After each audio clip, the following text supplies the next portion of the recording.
Welcome back to rising Pakistan. हम अक्सर बच्चों को ये कहते रहते हैं कि भाई इसकी ईटिंग हैबिट्स कुछ इतनी अच्छी नहीं है, ये खाने पे आता है तो खाते चला जाता है, और ये तो जनाब खाती ही नहीं है, और ये तो देखे ना कितना कितना ये बच्चा हमारा वीक है, और ये जो हमारी गुड़िया है रानी, ये हमारी तो शहजादी, ये तो बस बिंज ईटिंग करती है, बहुत ज्यादा यानी ईटिंग। और कुछ लोग फ्रस्ट्रेशन में खाते हैं, फिर यही हैबिट्स आपकी एज एन एडल्ट पक्की होती चली जाती है और आप उनसे छुटकारा हासिल नहीं कर सकते। तो आज हम कुछ बात करना चाहेंगे कि ईटिंग हैबिट्स यानी खाने पीने की आदत होती क्या है।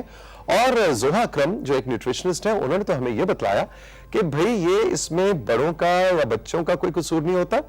माँ बाप बिल्कुल बचपन में जब बच्चा आहिस्ता आहिस्ता से सॉलिड फूड्स की तरफ आता है, तब से ही उसकी ईटिंग हैबिट्स बननी शुरू हो जाती हैं। इंटरेस्टिंग ब्रेन सेल्स है ना, स्टमक के साथ मिलकर, जुबान के साथ मिलकर 3 ऑर्गन्स आपकी ईटिंग हैबिट्स बना देते हैं 6 माह से 9 माह तक की उम्र में। इसका मतलब है मुझे अगर ये निहारियां खाने और पाए खाने का शौक है तो इसमें मेरा कोई कसूर नहीं, लेकिन क्या मेरी अम्मा ने मुझे 8 माह की उम्र में पाए खिलाने शुरू कर दिए थे? ये सारे वो सवाल है जो मुझे कंफ्यूज किए दे रहे हैं, इसलिए हमने सोचा जोहा को बुलवा लिया जाए सच पे और उनसे कुछ क्लैरिटी ली जाए। गुड मॉर्निंग, अस्सलाम वालेकुम जोहा अकरम। वालेकुम अस्सलाम। ये क्या मतलब, अब मुझे पाए पसंद है तो ये मेरी अम्मा का कसूर है क्या? बिल्कुल भी नहीं, लेकिन ऐसा बिल्कुल होता है कि 6 to 9 months ओल्ड इन्फेंट्स जो होते हैं, जब हम बेबी होते हैं और हमारी मदर्स जो है हमें कुछ सॉलिड फूड जो है उसकी इंटेक देती हैं, चाहे वो पोटैटो प्यूरी हो, वैसे कुछ नेचुरल प्रेफरेंसेस भी होती हैं जिसकी वजह से इंसान की ईटिंग हैबिट्स डेवलप होती हैं।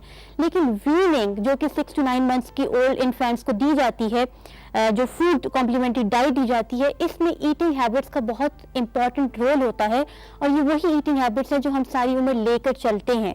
और यही वजह है कि कुछ लोगों को मुख्तलिफ ट्रेडिशन, सेलिब्रेशन, जिस तरह के ईद आ गई, वेडिंग्स आ गई, बर्थडेज आ गई, उन पर कुछ ज्यादा खाने का शौक होता है, और कुछ लोगों को नाइट ईटिंग सिंड्रोम होता है। मतलब ये कि रात को किसी वक्त उठेंगे और वो बहुत ज्यादा खाने लग जाएंगे। एग्जैक्टली, और दबे पाँव जाएंगे, लाइट ऑन किए बगैर फ्रिज खोलेंगे, है ना, और सुबह अम्मा को पता चलेगा कि रात को कोई आया था। हाँ बिल्कुल। और इस पर बहुत सारे लोग ऐसे भी होते हैं जिनको सेहत बख्श और ताकतवर ब्रेकफास्ट करने की आदत होती है। ये एक बहुत अच्छी ईटिंग हैबिट है। ठीक है, तो ये इसका मतलब है कि जो हमारी आदत है वो जिंदगी के पहले 2 साल के अंदर पक्की हो जाती है। बिल्कुल। अब आप जरा बताएं कि ऐसे वो 2-3 कौन सी आदत हैं जिन जो कि जरा अच्छी नहीं है और उनसे हम छुटकारा कैसे हासिल करें? अच्छा, ईटिंग हैबिट्स के बारे में तो हमने अभी ये बात कर ली, लेकिन एक इम्पॉर्टेंट चीज़ है जो मैं आज इस शो के जरिए एड्रेस करना चाहती हूँ हमारे उन व्यूअर्स को जिनको शायद ईटिंग डिसऑर्डर्स के बारे में इतना नहीं पता या शायद कम पता है। कुछ तौसीफ भाई, ऐसा भी होता है कि ये तो सारी बातें नॉर्मल चीज़ें हो गई कि किसी को रात में खाने की आदत है, सेलिब्रेशंस पे खाने की आदत है, किसी को कोई ख़ास फूड पसंद है, किसी को आइसक्रीम पसंद है, किसी को राइस पसंद है, किसी को बिरयानी पसंद है, किसी को निहारी पसंद है, किसी को पाए पसंद है। ये सब नॉर्मल बातें हैं।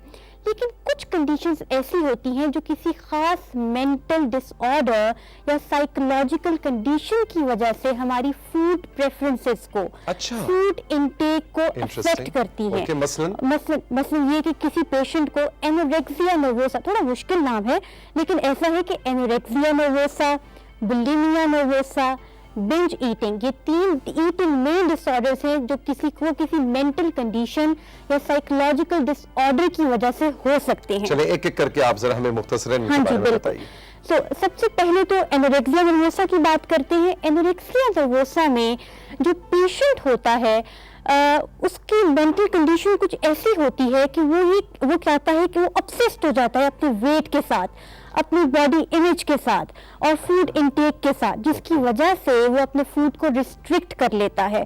और इसके आगे भी 2 टाइप्स हैं, जिस तरह की पर्जिंग टाइप या रिस्ट्रिक्टिंग टाइप। रिस्ट्रिक्टिंग टाइप में जो पेशेंट है वो बहुत ज़्यादा डाइटिंग करने लग जाएगा, बहुत ज़्यादा एक्सरसाइज करने लग जाएगा, लैक्सेटिव्स का इस्तेमाल करेगा, डाइट पे यानी वो अपने एक तरह से उसका नफसियाती मसला बन जाएगा कि मैंने पतला होना ही होना है, जिसकी वजह से उसकी फूड इनटेक जो है वो ऑल्टर हो जाएगी। इसके अलावा एनोरेक्सिक पेशेंट पर्जिंग बिहेवियर्स वाले भी होते हैं जो कि बहुत खतरनाक है, यानी कि वो सेल्फ इंड्यूस्ड वॉमिटिंग कर देते हैं। सेल्फ इंड्यूस्ड यानी कि खुद से खाना बाहर निकाल देते हैं। Okay. और इसके मतलब साइंस एंड अदर सिम्टम्स तो फिर खाते क्यों अगर बाहर निकालना है तो? क्योंकि वो इसके साथ बहुत ऑब्सेस्ड होते हैं कि उन्होंने बॉडी वेट को अपने कम करना है। वो आइडियलाइज करते हैं मीडिया पर्सनालिटीज को, सेलिब्रिटीज को, कि हमने उनकी तरह गुड लुकिंग और स्थिन और स्मार्ट लगना है। और तौसीफ भाई, मैं एक यहाँ पे एक शॉकिंग जो है फैक्ट वो बताती चलूँ। बहुत सारी मीडिया पर्सनालिटीज या सेलिब्रिटीज ऐसे गुजरे हैं जिनको ईटिंग डिसऑर्डर था, जिसमें मैं विक्टोरिया जस्टिस का नाम लेना चाहती हूँ, जो कि फेमस अमेरिकन एक्ट्रेस हैं। उनको ईटिंग डिसऑर्डर एनोरेक्सिया नर्वोसा रहा। लेडी गागा जो कि फेमस अमेरिकन सिंगर हैं, कुछ अरसे के लिए उनको ईटिंग डिसऑर्डर रहा और वो इसके साथ काफी बहुत अरसे तक स्ट्रगल करती तो रही। इसका मतलब है कि इस तरह के पेशेंट्स को तो आप जैसे न्यूट्रिशनिस्ट्स के अलावा साइकोलॉजी के डॉक्टर्स को भी या प्रैक्टिशनर्स को कंसल्ट करना चाहिए। बिल्कुल, ये मल्टीडिसिप्लिनरी टीम है जो ईटिंग डिसऑर्डर्स को जो है ट्रीट करती है। उसमें साइकोलॉजिस्ट भी आते हैं, मेडिकल डॉक्टर भी होता है, न्यूट्रिशनिस्ट भी होते हैं, डाइटिशियंस भी होती है। सबकी मिलीजुली एफर्ट होती है जो बड़े टेक्टफुली ईटिंग डिसऑर्डर्स के लोगों को ट्रीट करती है। इससे हाँ, पहले कि हम सेकंड पॉइंट पे जाएं, मैं हाँ जरूर मेंशन करना चाहूंगा कि इसका मतलब है कि ये जो मीडिया है और ये जो ब्रांडिंग होती है, जो इमेजिंग होती है कि मैंने उस जैसा बनना है, और वो मतलब ये भी इसका मतलब है कोई ठीक बात नहीं है। इसका मतलब है हमारी स्क्रीन जो है और हमारे हीरोइंस और हमारे हीरो जो एक परफेक्ट बॉडी इमेज दे रहे होते हैं, ये भी कहीं ना कहीं गड़बड़ भी कर रहा होता है ना। इंस्पिरेशन भी बन रहे होते हैं, वो एक अपनी जगह बात ठीक है, लेकिन साथ वो आप नफ्सियाती चैलेंज भी लोगों को दे जाते हैं, विच इज वेरी अनफॉर्चुनेट। बिल्कुल बिल्कुल, इसका एक नेगेटिव इम्पैक्ट और नेगेटिव पहलू लाजमी तौर पर है।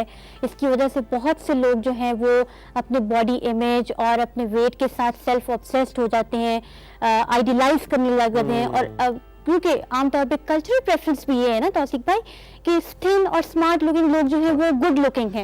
या कोई मोटा, someone who is chubby, who is very fat, he is considered कि वो जो है गुड लुकिंग है, इतना दिलकश या इतनी उसकी पर्सनालिटी अपीलिंग नहीं है। तो ये अलग बात कि वाकई मोटापा एक बीमारी भी है। इसका मतलब ये नहीं है कि जोया जो बात कर रही है मैं बात कर रहा हूँ, आप कहेंगे हाँ जी अब आज हमें पता चल गया मोटापे में कोई प्रॉब्लम नहीं है, मोटे होंगे, वो आपके हेल्थ वाइज। लेकिन इसको स्टिग्मा बना लेना और आपके खानदान में या दोस्तों में कोई फरबा जिस्म है, कोई मोटापे का शिकार है, तो उसको सिर्फ इस बात पे लुक डाउन करना कि तू तो मोटी है, तू तो मोटा है, और उसको मुख्तलिफ नाम देना बॉडी शेमिंग की कैटेगरी में आता है। वो नहीं होना चाहिए, क्योंकि उसके बाद लोग फिर इस तरह के नफ्सियाती मसाइल का शिकार हो जाते हैं। बिल्कुल, मैं खुद भी ज़ाती तौर पे इस बिलीफ पे यकीन करती हूँ कि तनकीद बराए तामीर होनी चाहिए, तनकीद बराए तनकीद नहीं होनी चाहिए। इससे लोग ऑफेंड हो जाते हैं, हर्ट हो जाते हैं। तहजीक नहीं होनी हाँ चाहिए, बिल्कुल, बिल्कुल। उसका मजाक ना उड़ाए। अच्छा जी, दूसरा क्या है जी? Eating disorder. दूसरा डिसऑर्डर है बुलिमिया नर्वोसा। ये तीनों disorders basically binge eating, bulimia, anorexia आपस में कुछ इंटर रिलेटेड इसलिए है क्योंकि ये है बेसिकली साइकोलॉजिकल कंडीशन या मेंटल डिसऑर्डर की वजह से। अब बुलिमिया नर्वोसा में ऐसा होता है कि पेशेंट जो है वो एकदम से बहुत ज्यादा कंज्यूम करने लग जाता है खाना, और उसके बाद उसके अंदर भी पर्जिंग बिहेवियर होता है, वो भी सेल्फ इंड्यूस वॉमिटिंग कर देता है। लेकिन एनोरेक्सिक पेशेंट के बनिस्बत बुलिमिक पेशेंट में एक थोड़ा सा फर्क है। वो ये है कि एनोरेक्सिया का पेशेंट जो है वो अंडरवेट होता है। अच्छा। जबकि जो बुलिमिक का पेशेंट होता है, क्योंकि वो एक वक्त में ज्यादा कैलोरीज भी कुछ वक्त तक तो खा रहा है, जिसकी वजह से वो अंडरवेट नहीं होता, वो नॉर्मल वेट होता है। इसकी वजह से एनोरेक्सिया की बनिस्बत बुलिमिक्स को आइडेंटिफाई करना, डायग्नोज करना वो कदरे ज्यादा डिफिकल्ट है for a dietitian, for a nutritionist, even for a psychologist. कोई भी जो मेडिकल फील्ड से ताल्लुक रखता है उसके लिए इसको डायग्नोज और ट्रीट करना मुश्किल होगा। ठीक है। इसके अलावा जाती है बिंज ईटिंग। बिंज ईटिंग में ऐसा होता है कि मरीज जो है वो एक वक्त में बहुत ज्यादा खा रहा है और खाने को एज अ कोपिंग मैकेनिज्म ले रहा है अपने किसी स्ट्रेस से रिलीफ के लिए, डिप्रेशन से रिलीफ के लिए, एंजाइटी, एनवाई, एंगर और ये जितनी भी इस तरह की फीलिंग्स होती हैं। टीम मैच हार रही है तो आप खाना शुरू कर देंगे, वो स्ट्रेस है। मैंने देखा है, मेरी फैमिली के अंदर एक मिसाल है कि क्रिकेट के वो शदीद लवर हैं, और अगर अपनी टीम हार रही हो, मतलब पाकिस्तान का मैच हो रहा है और पाकिस्तान अच्छा नहीं खेल रहा, तो वो फौरन फ्रिज खोलेंगे और फौरन निकाल के कुछ उनको बिंज ईटिंग कहा जा सकता है। बिल्कुल बिंज ईटिंग कहा जा सकता है। इस तरह से स्ट्रेस को एक तरफ लेके लेकिन जा रहे हैं। तौसीफ मैं ये बता दी चलूं कि बिंज ईटिंग बेसिकली मतलब ये इस तरह तो हम अक्सर लोग जो है किसी वक्त में ज्यादा खा लेते हैं, तो कुछ मतलब सिचुएशंस जो है वो नॉर्मल हैं, लेकिन बिंज ईटिंग में specifically mental condition, psychological disorder है, जिसमें मतलब किसी इरेशनल थॉट की वजह से, कोई डिप्रेसिव डिसऑर्डर की वजह से, जिसके लिए फिर खास मेडिकेशंस दी जाती हैं ताकि मरीज पहले उस जो मेंटल जो उसका जो माइंडसेट बना हुआ है उससे, इरेशनल थॉट से जो है वो अपना छुटकारा हासिल करे, और फिर ताकि उसकी ईटिंग हैबिट्स जो है वो बेहतर हों।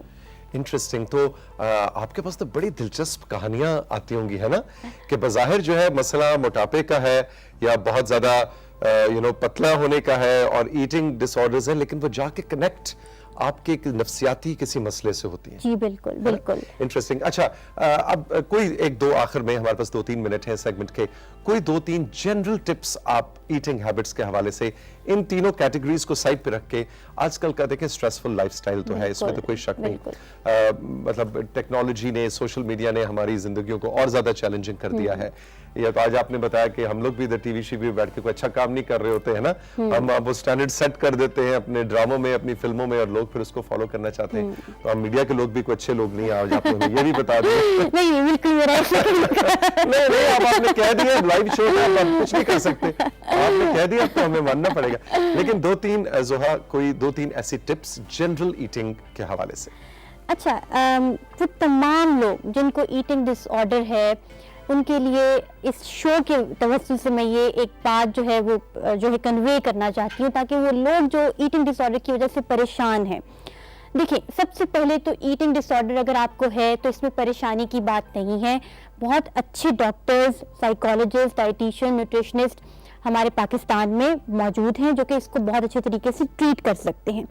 लेकिन अपनी ईटिंग हैबिट्स में क्या करें, सुबह नाश्ता करें ना करें, वो भी मैं बताती हूँ। लेकिन ईटिंग डिसऑर्डर्स में वो तो आपको ये है कि आप मेडिकल न्यूट्रिशन थेरेपी, इसमें ये है कि पोर्शन साइज को पहले शुरू में थोड़ा सा कम कैलोरिक डाइट देते हैं, उसके बाद आहिस्ता आहिस्ता बढ़ा देते हैं, और इसके अलावा फूड प्रेफरेंस को देखा जाता है पेशेंट की, कि जो चीज़ उसको पसंद है उसको वो चीज़ दी जाती है।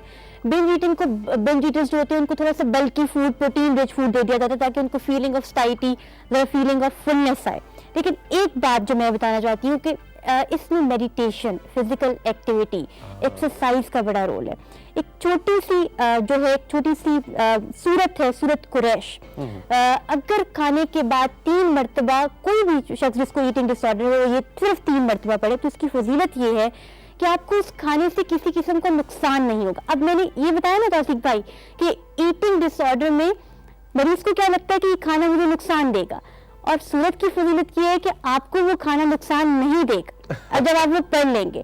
तो अगर किसी ईटिंग डिसऑर्डर के शख्स को ये बात बताई जाए कि तुम ये सूरत पढ़ो, इंशाअल्लाह ताला अल्लाह के फजल से तुम्हें शिफाए कामिल मिलेगी, तो उसका जो परसेप्शन, उसका जो ऑब्सेसिव कंपल्सिव डिसऑर्डर है, फूड को वो ऐसे समझ रहा है कि कोई खतरनाक चीज है, उससे उसको रिलीफ मिलेगा, तो थोड़ा काम होगा, वो रिलैक्स करेगा, डाउन हो जाएगा। ये बताइए कि जो आखिर में कि जो बच्चों का, आपने जहां से हमने बात शुरू की थी कि जो वीनिंग 6 माह से 18 माह तक की उम्र के बच्चों को फिर किस तरह की फूड देनी चाहिए, फिर वो केला, आलू, खैर इस पे हम पूरा सेशन भी कर सकते हैं, लेकिन हमने तो बुजुर्गों से सुना कि पहले 5 साल के अंदर सब कुछ खिलाएं, करेले तक खिलाएं बच्चों को ताकि उनके टेस्ट डेवलप हो। इज दिस ट्रू कि शुरू में टेस्ट बड्स डेवलप? बिल्कुल ऐसा है कि शुरू में ईटिंग हैबिट्स का जो है बहुत बड़ा इम्पैक्ट होता है थ्रू आउट लाइफ। तो इसमें ये है बच्चों को ऐसे सॉलिड फूड दिए जा सकते हैं, जिस तरह प्यूरी बना दी, कोई एप्पल और बनाना को ब्लेंडर में मिक्स किया, थोड़ी सी, बच्चों को शुगर बहुत पसंद होती है, चीनी वाले जो आइटम्स हैं वो बहुत ज़्यादा पसंद होते हैं, उसमें थोड़ी सी शुगर ऐड कर दी और साथ एप्पल और बनाना की प्यूरी बनाई, वो खिला दी। चावलों की आटे की खीर बहुत जबरदस्त है बच्चों के लिए, दी जाती है हमारे कल्चरली, तो वो बहुत जबरदस्त है।